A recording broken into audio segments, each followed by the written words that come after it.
கோவில்பட்டி அருகே டாஸ்மாக் பாரில் நடந்த இரட்டை கொலை சம்பவத்தின் வீடியோ காட்சியை தங்களது வாட்ஸ்அப் ஸ்டேட்டஸில் வைத்திருந்த ஏரல் காவல் நிலைய போலீசார் இருவர் ஆயுதப்படைக்கு மாற்றம் செய்யப்பட்டுள்ளனர்.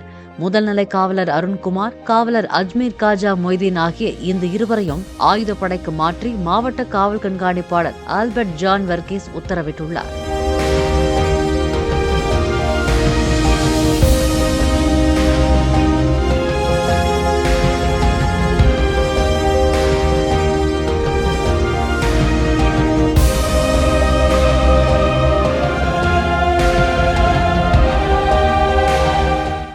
பிளே ஸ்டோர் மற்றும் ஆப் ஸ்டோரில் இருந்து பாலிமர் செயலியை QR கோடு மூலம் பதிவிறக்கம் செய்யுங்கள்.